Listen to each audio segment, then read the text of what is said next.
Good evening and welcome to the Nevis newscast for today, Monday, January 11th, 2016. I'm Bronte Swanston Hendrickson.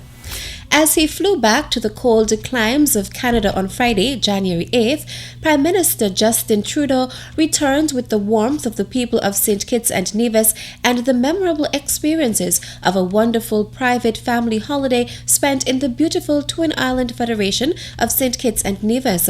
Departing the Robert Llewellyn Bradshaw International Airport, Prime Minister Trudeau, his wife Sophie, and his 3 children were bid farewell by Prime Minister of St. Kitts and Nevis, the Honorable Dr. Timothy Harris, and Minister of Foreign Affairs, the Honorable Mark Brantley.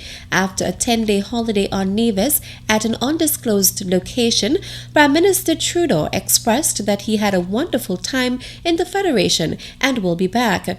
Prime Minister said that they are happy that of all the places he could have chosen, he chose St. Kitts and Nevis as his destination of preference.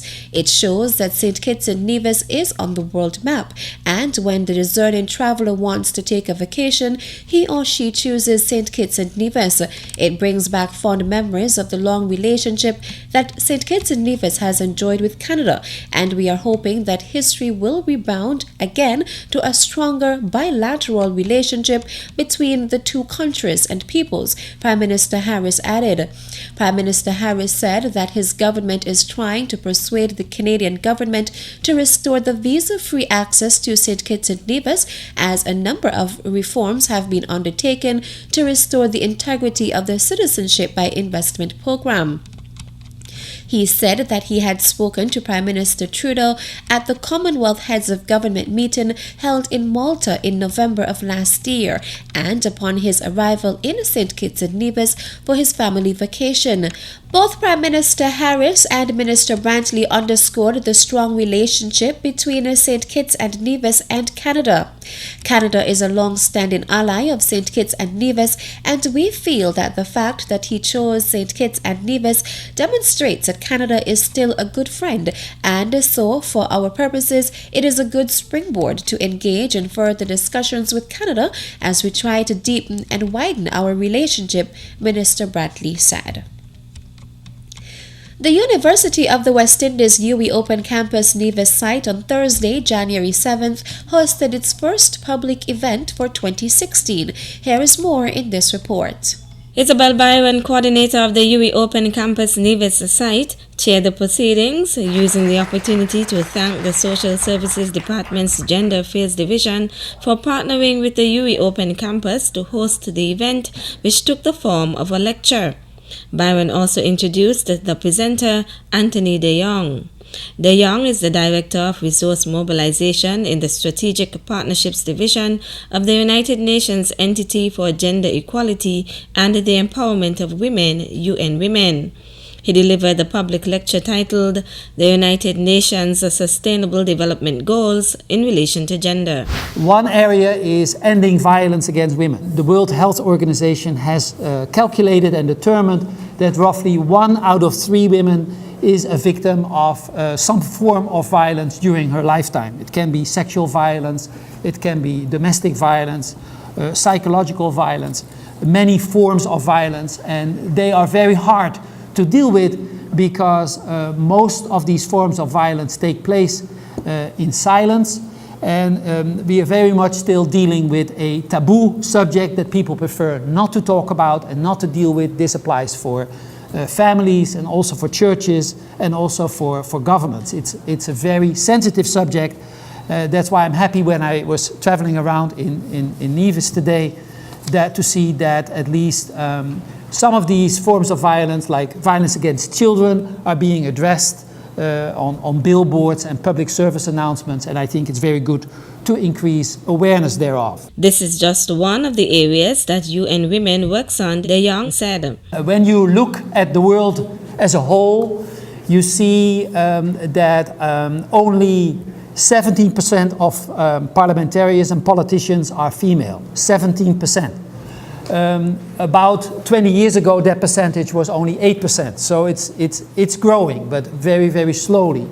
And therefore, we at the UN applaud governments that are working with special measures and quota to encourage women to become a candidate and to become active in politics. He also spoke to how businesses are taking steps to achieve similar goals. Companies are having special measures to make sure that women penetrate in the managerial positions and also in the boards of companies. And they don't do that because they want to feel good, they want to be feeling special or good about themselves. They do that for a very simple reason, companies that is, because they have discovered that it helps the bottom line of companies. What I've seen over the years is that men have the tendency to think a little bit tunnel visions. Women have the tendency to think a little bit organic.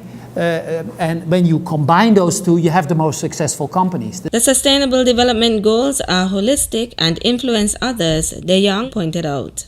There is, at the moment, no country in the world that has 100% parity in salaries between men and women, which of course is very unhealthy and something we have to do something about.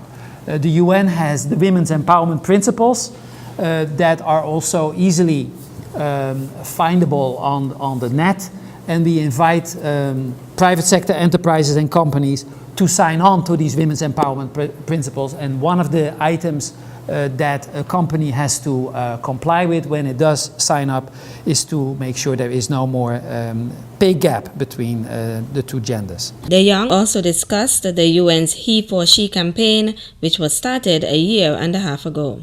It's a solidarity campaign that is now catching on quite a bit, and men are also being pursued and being convinced to sign up for it,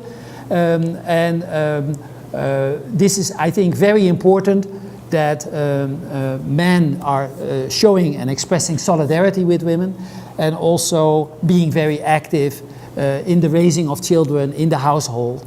And not only because it's the right thing to do, I think it's also the smart thing to do. I think men become richer if they assume an equal role in gender relations, and it will be very good for the household, it will be very good for the families, and also as a result it will be very good for the nations. De Jong noted that St. Kitts and Nevis and every other country has agreed to these Sustainable Development Goals, and this is very good for their populations. Reporting for the Nevis Newscast, I'm Donis Wilkinson-Keynes. The lecture, which was held at the Red Cross headquarters, was attended by Premier of Nevis, the Honourable Vance Amory, officials in the Ministries of Social Development and Education, as well as students and representatives of various community organizations. The Eastern Caribbean Monetary Council has appointed Permanent Secretary in Grenada's Ministry of Finance, Timothy Antoine, as Governor of the Eastern Caribbean Central Bank, ECCB. Antoine's appointment followed a process that included identification of suitable candidates by a search committee led by Sir Errol Allen, interviewing the candidates and the submission of recommendations to the Monetary Council. The Monetary Council, the highest decision-making body of the ECCB, interviewed the two top-ranked candidates before making its decision.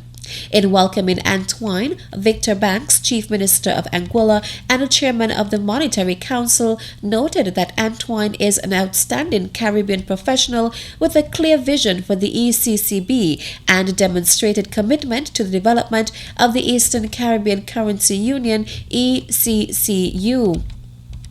Antoine also has significant regulatory experience as a member of the ECCB board for 12 years and as chairman of the Grenada Authority for the Regulation of Financial Institutions for the past 7 years. He is also the chairman of the Technical Core Committee on Insurance for the ECCU. The new governor has served as director on several regional boards, including the Caribbean Development Bank and the Caribbean Catastrophe Risk Insurance Facility. He also served as advisor to the executive director for Canada, Ireland, and the Caribbean at the World Bank Group from 2005 to 2007. Antoine will officially assume office on February 1st, 2016. Still to come. And I hope that you guys enjoy whatever you decide to use it use it for. The details after this break.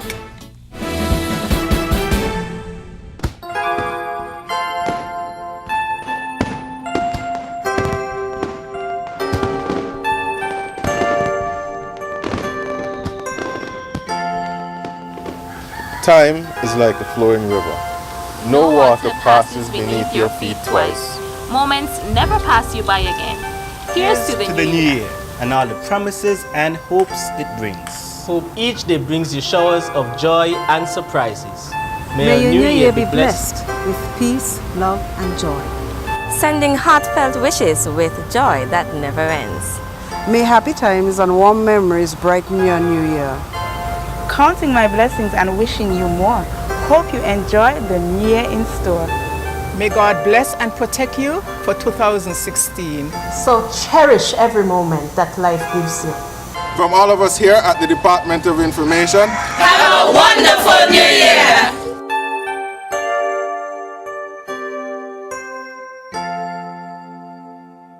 Should all acquaintance be forgot and never brought to mind?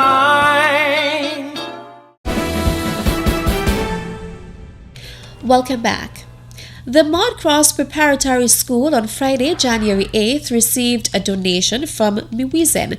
Miwizen, or Zen for short, is a UK-based non-profit organization which believes in creating opportunities to empower, mentor, and educate within a dynamic and a supportive environment through the sharing of skills, resources, and visionary thinking. The charity last year decided that they wanted to raise some funds to donate to a sports-related cause, because one of their missions is to make good impacts on the global community, so not just in the UK but all over the world.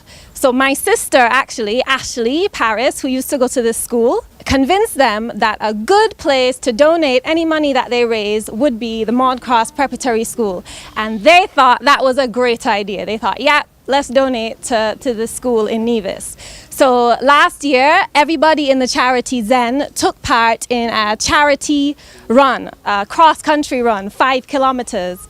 And to take part in that, they asked everybody to donate to them. Representative of Miwizen, Fallon Paris Keynes, presented the check on behalf of her sister Ashley Paris to principal of the Maude Cross Preparatory School, Sherry-Ann Walwyn. This morning, it gives me great pleasure on behalf of Zen and Ashley as well, who couldn't be here today, to present your school with a check for £650.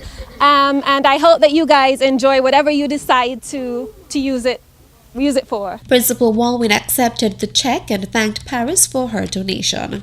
On behalf of the Maude Cross Preparatory School, we would like to say thanks to Ashley for this donation. This donation will be used to sponsor the inter-primary school team for the inter-primary sports meet that will be held the 30th of March this year. Thanks very much, Fallon, on behalf of Ashley. Meanwhile, winner of the local leg of the Courts Organization of the Eastern Caribbean States OECS reading competition, Rishikesh Srinivasan of the Maude Cross Preparatory School on Friday, January 8th, received his prize. The check was presented by Courts representative Tracy Brown. On behalf of the management and staff of Court St. Kitts and Nevis, I would like to congratulate the students and their teachers at the Maude Cross Preparatory School and to present this check to both the student, Rikesh, and the principal of the Maude Cross Preparatory School. Srinivasan accepted the check and expressed his gratitude. I would like to thank Courts for holding the reading competition. I would also like to thank Miss Walwyn for allowing me to participate in the reading competition.